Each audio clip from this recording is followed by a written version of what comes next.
Hello there, people of the internet. This is one for the history books. This is one that I have wanted for a very long time. I got my hands on a Moss 36. This here is a sporterized Moss 36, but is a Moss 36 nonetheless. I'm going to measure out the barrel and see if it has not been cut down. And if it has not, I'm going to get a non-sporterized stock set for this thing, so I can go ahead and have myself an actual intact Moss 36.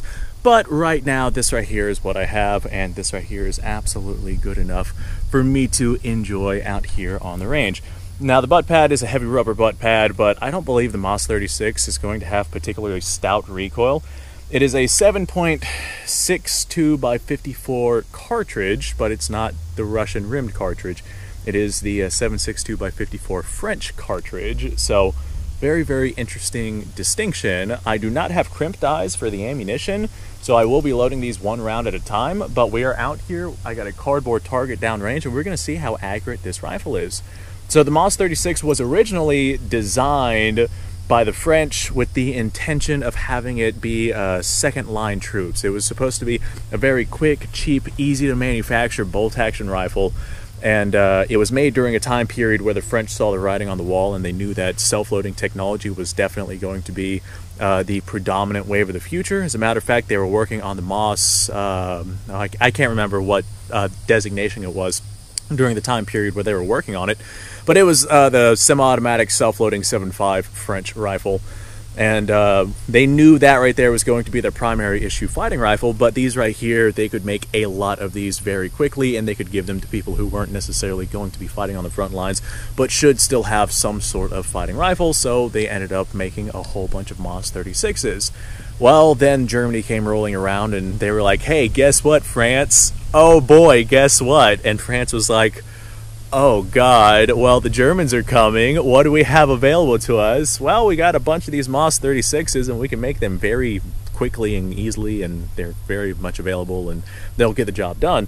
So France started making Moss 36s for World War II. Of course, we also saw Lebels, Berthiers. We saw a bunch of stuff used by France in the Second World War.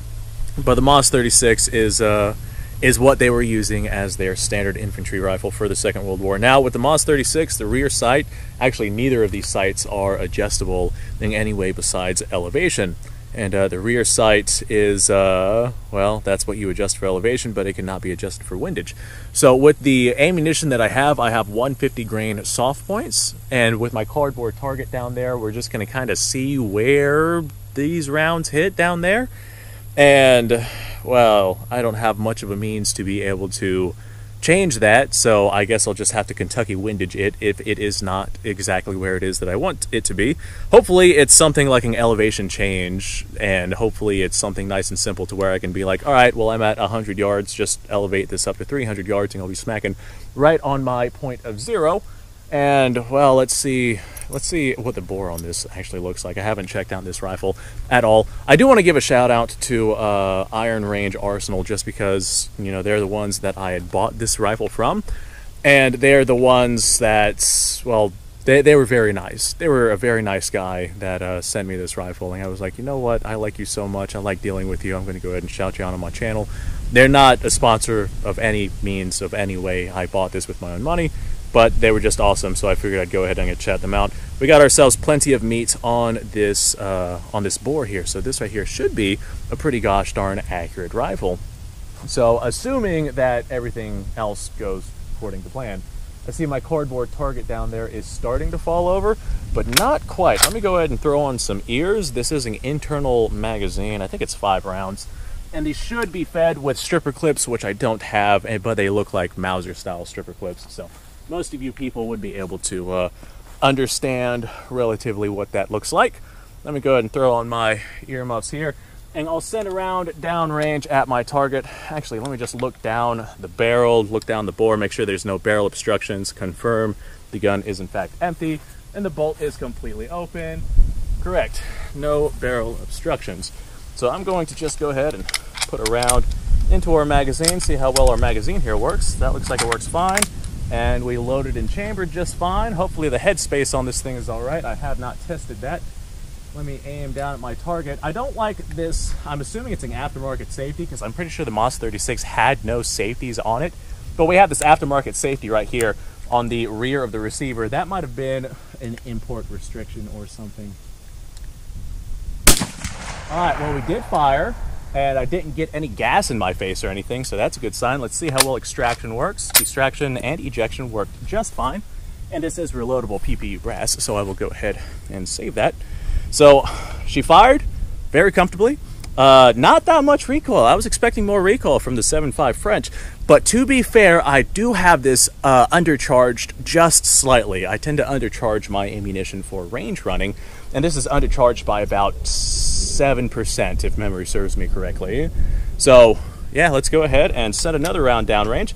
I'm going to go ahead and actually take a proper aimed shot with this one, and we'll see where it hits. As a matter of fact, I'm going to go ahead and actually walk down there, see where the last one hit, and see if it keyholed or anything. No keyholing or anything like that, but as expected, because this is slightly undercharged, we did hit a little bit low. So I readjusted my elevation, and now I'm going to actually aim for the center of that right-hand side.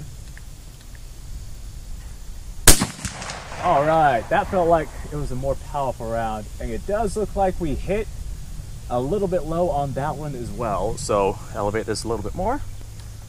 Extraction works just fine. I like this rifle. I've only got a couple of 7.5 French rounds loaded up, and well, I guess it'll just have to work for what it is that we're doing. Windage looks freaking spot on. It's just the elevation. So now I have us zeroed out for 600. Let's try this.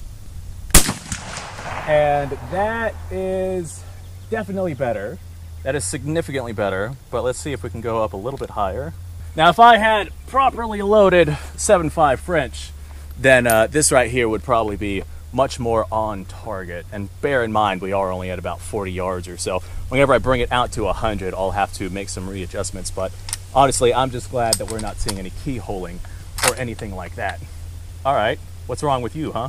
What's wrong with this particular cartridge? All right, sweetheart, get in there. I'm not asking, I am telling. There we go. This right here is new manufactured stuff, so we shouldn't have any issues with it.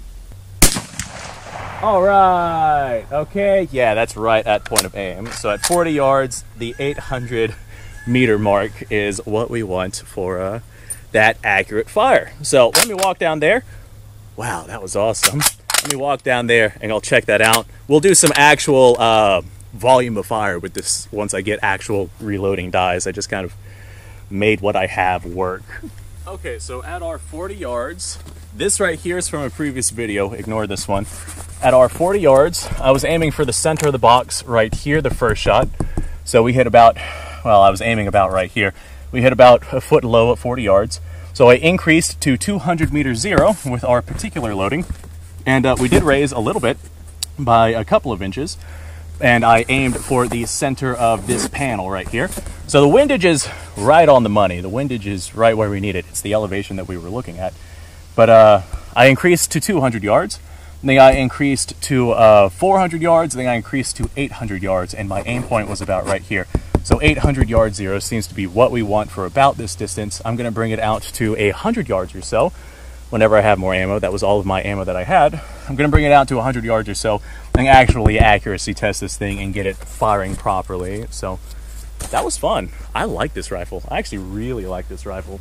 It's really lightweight, it's really convenient. It takes 308 diameter bullets, so my goodness, I can reload this very cheaply and very easily. Thanks for watching, folks. I appreciate your time.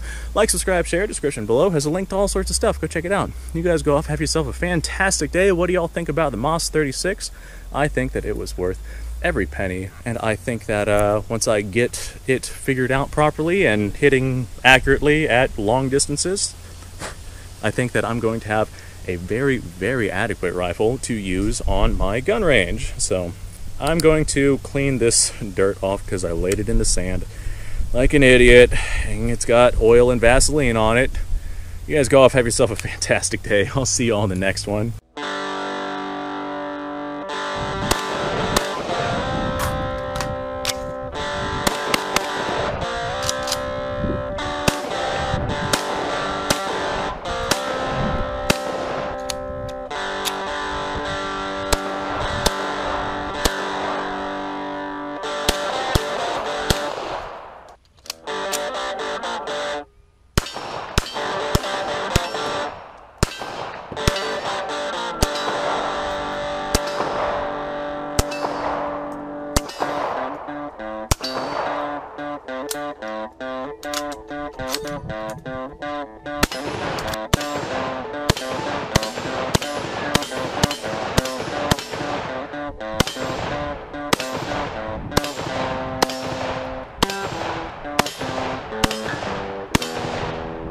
Been a little while since I've done this.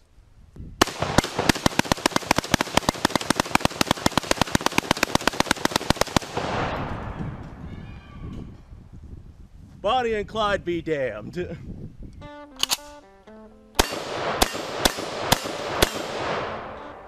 poor man's Garen.